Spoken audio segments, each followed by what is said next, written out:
Hey guys, it's Zangetsu here. Today I'll actually be showing you how to solve the Rubik's Cube with my own method. It's kind of a combination between the corner method, where you solve all the corners of the cube first, and then you just swap around the edge pieces, and the commonly used layer method. I used to just do the corner method, but recently I've started solving the top white layer first, and then finishing all the corners, and then just swapping around several edge pieces that are left, instead of having to switch around everything on the whole cube, which is a little bit faster. So the goal of this method really, or the reason why it's different from other methods, is because it's really not that difficult. It's not necessarily faster. It might actually be slower than other methods. I'm not really sure, but I find it to be easier than the other methods that I've looked at. So it's just personal preference. I just like to show you guys, see what you think. So yeah, let's get into it. Alright guys, now we're going to begin soon. Here's the scrambled cube, and the thing about this method is that I didn't really have to memorize. I guess this is really why I like it, is because I don't really have to memorize tons of formulas or algorithms. Like I've seen on websites, oh, if you want to learn this method, you're gonna have to memorize about 100 algorithms, and I really didn't want to do that, just because I don't think I can even think that much to contain that much information. So I know about 7 algorithms, I think, and I can solve it, so not bad. And I'm not exactly a speed solver either. It takes me probably about like a minute and a half, maybe a little bit more than a minute and a half to solve it, so not bad. But so yeah, let's get into it. So first thing is I'm going to find the white side, and I'm just going to solve for all the edge pieces first, make the white cross, people are normally used to. So I'll just get into that first. Got the line.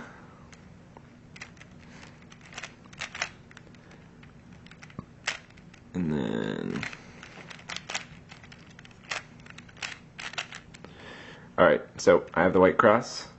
Now I do what a lot of people do with the layer method, where I just put the corners into places too. So just gonna do that. Not too hard. Yeah, I'm just using some basic moves.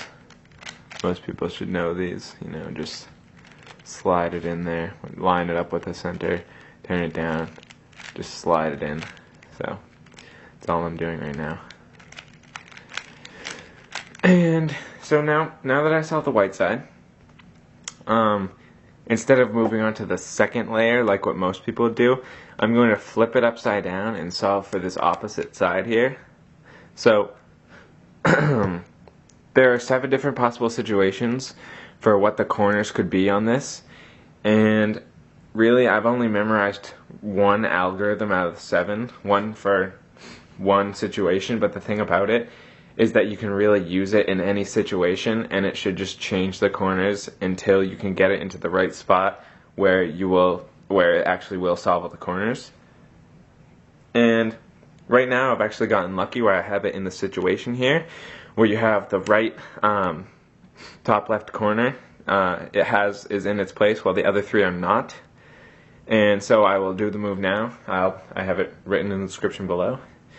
It is right inverted, top up inverted, right up inverted, right inverted, up 2, right up 2. And now it wasn't exactly where it was supposed to be. Like the yellow pieces were, it started over here, I think it was those 3, but it shifted them a little bit, so now it has yellow here, here, and here, which is the exact position that I need it to be for this move to work. So I'll just do it, just repeat it again. Sometimes I end up doing the move like 10 times before it actually solves it, so that's why it's not exactly the fastest, but I just was too lazy to memorize everything. So right inverted, up inverted, right, up inverted, right inverted, up 2, right. And then just line up the corners with their centers, and So I line these two up, and these two are out of position right now. See, they do not match up with their centers like they should, but these orange ones and green ones do. Blue. So this is just another algorithm that I've learned from the layer method, where you hold it like this so that the two on the left are the out of place ones, and then it's just another memorization.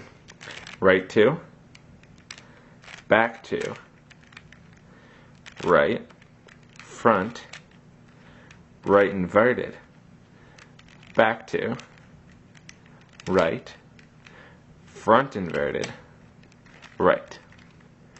And then just find them with the edges right there. So now I have all the corners solved here. And now this is really the part, I guess, that is different from the other methods. Now that I have all the corners and I just have some edge pieces to switch around.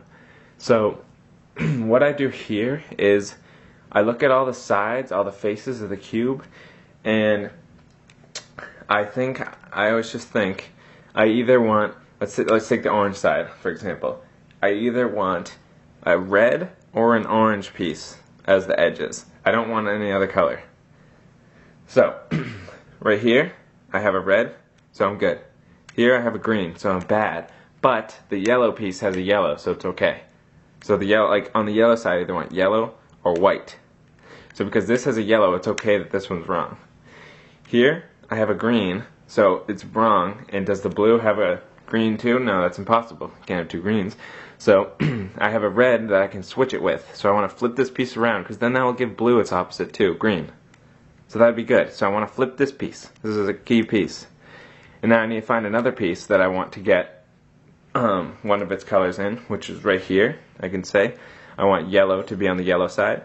And it doesn't really matter that there's red on blue, because the yellow is going to have its piece. So now this move is called Rubik's move, I believe. And what it does is you have to line the two pieces up that you're going to be flipping in a line right like that. So I'm just going to take this one and move it over here. So now it's lined up here. And then the move is middle down, top to the right, middle down, top to the right, middle down, top to the right 2 times, and then middle up, top to the right, middle up, top to the right, middle up, top to the right 2 times. And then I just undo what I did to move it over there. And as you can see here, it flipped that red one, so now it has, the blue side has the green on it that it wants, the orange side has the red that it wants, and the yellow has that yellow piece now. So we're good. And then we just look across the cube again, see if there are any more.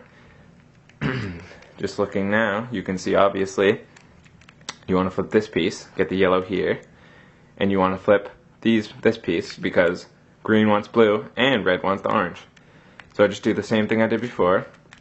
I line them up in a straight line right here, and then do that move again.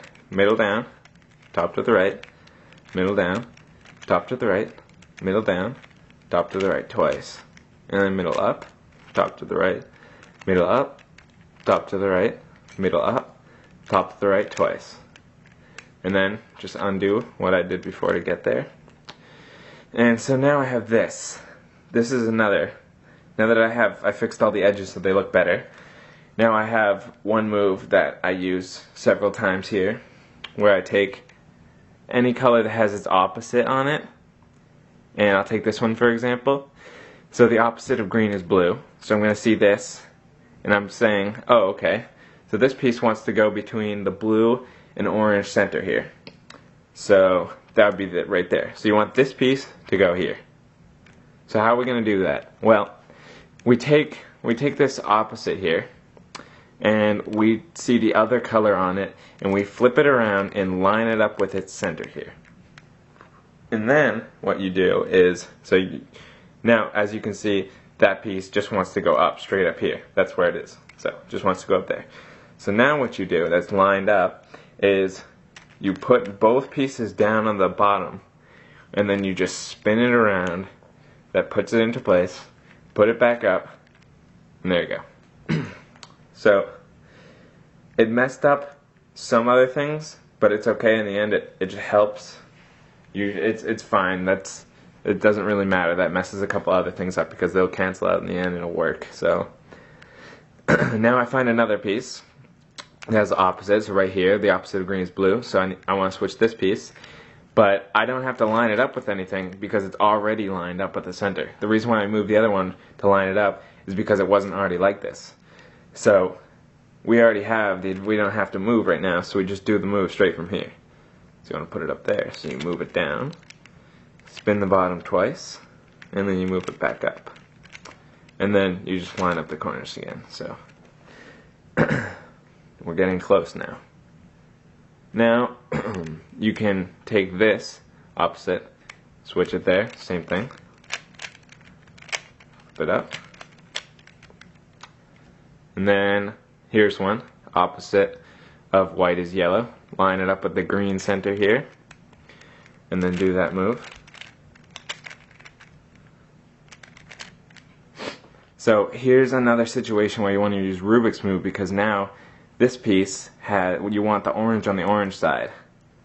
So you want to flip that. And you look around the cube for another piece, but oh, there's no other piece.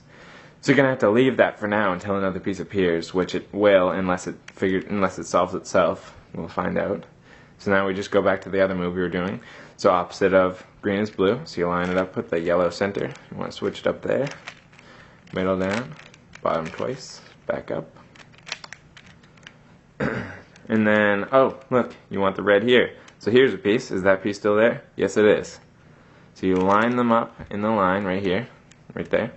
So the two pieces you want to switch. Use the Rubik's move I told you before. Middle down, top to the right, middle down, top to the right, middle down, top to the right twice. Then middle up, top to the right, middle up, top to the right, middle up, top to the right twice. Then you just undo how you got it there. So, now, we're very close. You just keep doing those same moves that I showed you before. So opposite of orange is red. It's already lined up. Do the move. Now, there you go. Opposite of orange is red. Line it up with the yellow center. Turn it around. Opposite of orange is red. Line it up with the white center. Switch it. And now we have the whole cube is solved except for these three pieces. And I actually know an algorithm that you can use to solve this, but it would take 2 times to do it. So yesterday, I've been using that algorithm for a long time. So yesterday I decided to just learn a shorter way, which is actually on the Rubik's website. That just tells you how to flip these 3 corners. It's a basic algorithm that you should probably know. And you just look at the colors and you think, okay, I want blue to go over that side. I want green to go over to the left. I want white to go over to the left. So you want to move these pieces generally to the left. So, clockwise. So what you're going to do is, the algorithm is front twice, and then you move it in the direction you want clockwise, and then you move both right and left down, do front twice again, move both right and left up, move them to clockwise again, and then flip the front twice again, and there you go. The Rubik's Cube has been solved. So, that's my method. I'm not entirely sure if it's my method. I'm not sure. That's just how I do it. I haven't really seen it online before. It's probably somewhere out there. But yeah, I think it's pretty easy. I guess it's just a lot of repetitive things. And so yeah, it's not bad. Thank you. I hope you enjoyed the video. Please subscribe.